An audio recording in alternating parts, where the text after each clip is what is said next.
인공지능이 스스로 돈을 벌고 쓴다. 혹시 상상해 보셨나요? 단순히 명령만 따르는 게 아니라 아예 자기 예산을 가진 AI 말이에요. 바로 봇 경제의 시대가 지금 막 시작되고 있습니다. 오늘 이 거대한 변화의 서막을 함께 열어보시죠. 자, 먼저 예산을 가진 봇이라는 게 대체 무슨 개념인지 알아볼 거고요. 이 미래를 두고 경쟁하는 두 거물, 머스크와 알트만의 비전을 한번 비교해 볼 겁니다.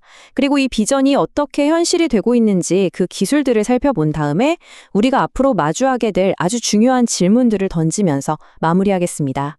첫 번째 이야기, 예산을 가진 봇입니다. 지금까지 경제활동은 당연히 우리, 인간의 몫이었잖아요. 그런데 이제는 소프트웨어가 그 자리를 넘보고 있습니다. 완전히 새로운 종류의 경제 주체가 탄생하고 있는 거죠. 한번 생각해 보세요. 여러분의 AI 비서가 자기 은행 계좌를 가지고 있고 자동차가 알아서 충전비를 결제하는 세상. 이거 더 이상 공상과학 영화 속 이야기가 아닙니다. 바로 지금 현실로 만들어지고 있는 미래의 모습이에요. 이걸 전문 용어로 에이전트 상거래라고 부릅니다. 여기서 중요한 건 자동화를 넘어선 자율성인데요. 그러니까 AI가 그냥 시키는 대로 움직이는 게 아니라 스스로 목표를 세우고 돈을 쓰면서 경제활동을 한다는 거예요. 소프트웨어가 시장의 진정한 참여자가 되는 순간인 거죠. 자, 이 슬라이드를 보시면 그 차이가 확 느껴지실 거예요. 왼쪽은 대리 결제. AI가 여러분의 지시를 받아서 결제하는, 아직은 인간이 중심인 모델이죠. 그런데 오른쪽은 완전히 다릅니다. 에이전트 간 결제. 전기차가 충전소랑 직접 돈을 주고받는 것처럼 인간의 개입이 아예 빠지는 거예요.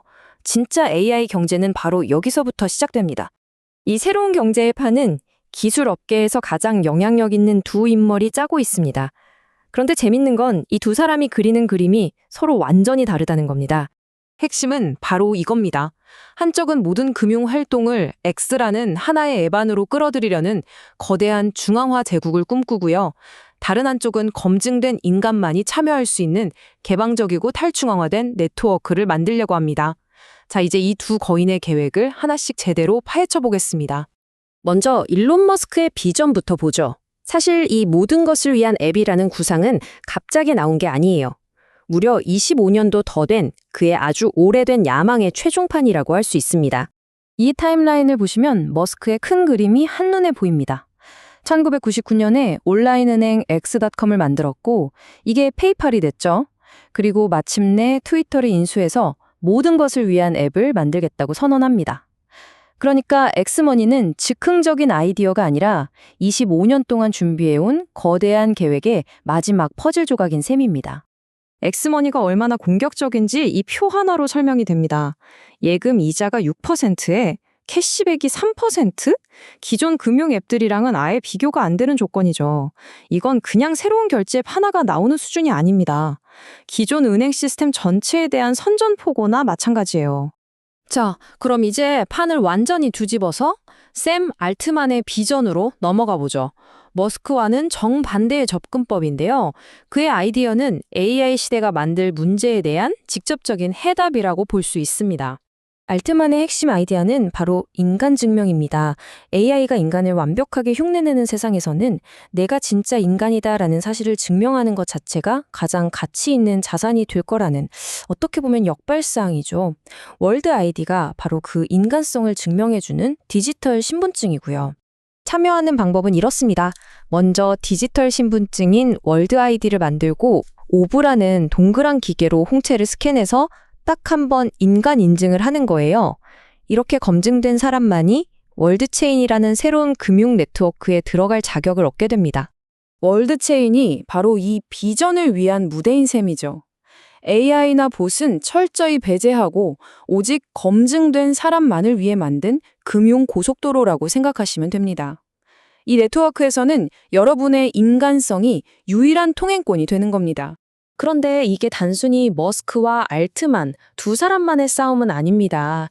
이미 산업계 전체가 이 새로운 AI 경제 시대를 대비해서 곡괭이와 삽을 만들어내고 있거든요. AI 에이전트는 추론할 수 있지만 자본 인프라 없이는 경제적으로 행동할 수 없습니다. 문페이 CEO의 이 말이 정말 핵심을 꿰뚫고 있어요. 아무리 똑똑한 AI가 있어도 돈줄이 막혀 있으면 아무것도 못 하잖아요.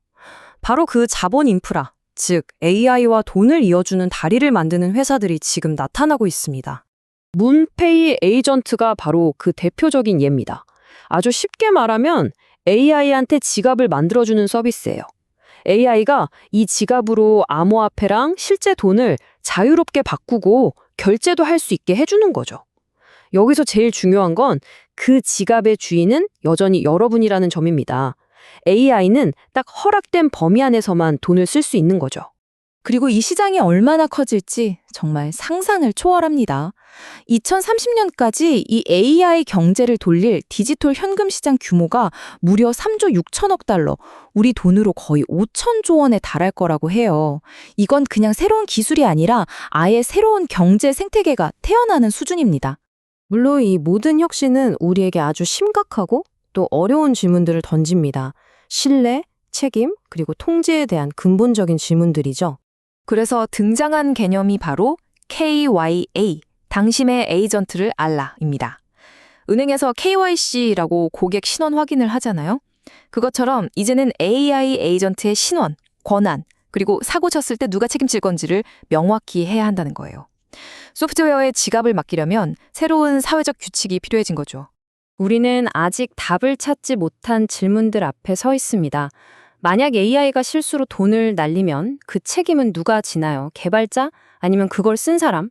신분증도 없는 봇이 자금 세탁하는 건 또 어떻게 막을 수 있을까요? 이 거대한 법적, 제도적 장벽을 넘기 전까지 진정한 의미의 AI 경제는 시작되기 어렵습니다. 결국 이 모든 이야기는 하나의 질문으로 귀결됩니다. 새로운 경제 시대의 문턱에 서 있는 우리 모두가 마주한 질문이죠. 여러분은 AI에게 여러분의 지갑을 맡길 준비가 되셨습니까?